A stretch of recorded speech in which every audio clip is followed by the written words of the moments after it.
یاد رکھیں حج 3 قسم کا ہے. پہلا حج کیا ہے؟ حج قران. دوسرا کیا ہے؟ حج تمتع. اور تیسرا کیا ہے؟ حج افراد. ٹھیک ہے. اب ان تینوں کی مختصر تعریف. حج قران کیا ہے؟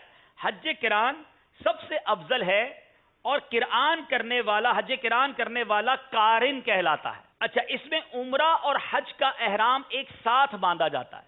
یعنی ایک ساتھ آپ عمرے کا بھی احرام باندھ لیں گے، حج کا بھی احرام باندھ لیں گے. اور اب یہ احرام اترے گا کب؟ یہ منا عرفات تک احرام میں ہی رہے گا. عمرہ کرنے کے بعد بھی عمرہ احرام نہیں اترے گا. یہ منا عرفات احرام میں ہی رہیں گے.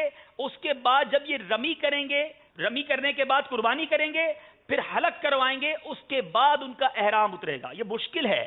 حج قران وہی کرے جس کی بالکل آخری فلائٹ ہو. افضل ضرور ہے، لیکن اگر کوئی شخص کہے جناب ابھی سے میں حج قران کرنے جا رہا ہوں، تو 20 دن 25 دن احرام باندھنا اور اس احرام کی پابندیاں برقرار رکھنا یہ بہت مشکل ہے. تو حج قران میں کس کس چیز کی نیت ہوتی ہے؟ حج اور عمرہ دونوں کی نیت ایک ساتھ ہوگی. ٹھیک ہے. اچھا، تمتع حج جو ہے وہ آسان ہے، اور یہ ماشاءاللہ ہمارے یہاں پاک و ہند سے یا دنیا بھر سے جو حاجی جاتے ہیں اکثر یہی کرتے ہیں. تمتع کیا ہے؟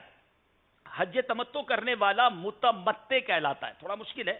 اچھا، یہ اشہر حج میں میقات کے باہر سے آنے والے ادا کر سکتے ہیں.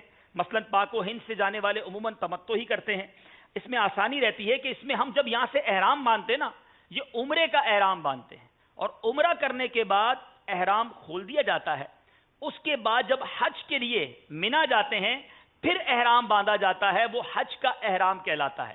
تو یہ تمتع کہلاتا ہے کہ ہم پہلے جا کر عمرہ کریں اور عمرہ کرنے کے بعد احرام کھول دیں، اور اب انتظار کریں حج کا.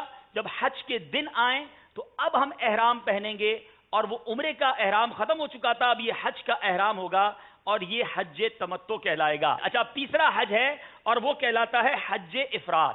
اچھا، حج افراد کے بارے میں کچھ لوگوں کا یہ خیال ہے کہ یہ مکہ شریف میں رہنے والے یا جدہ میں رہنے والے ہی کر سکتے ہیں اور کوئی نہیں کر سکتا. ایسا نہیں.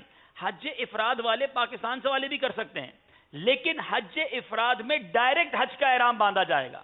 یعنی اب احرام باندھ کر بندہ جائے گا تو حج تک احرام میں رہے گا، اور حج کرنے کے بعد جو حج کے تمام معاملات ہیں اب اس کا احرام کھلے گا. تو 3 حج ہو گئے. ٹھیک ہے.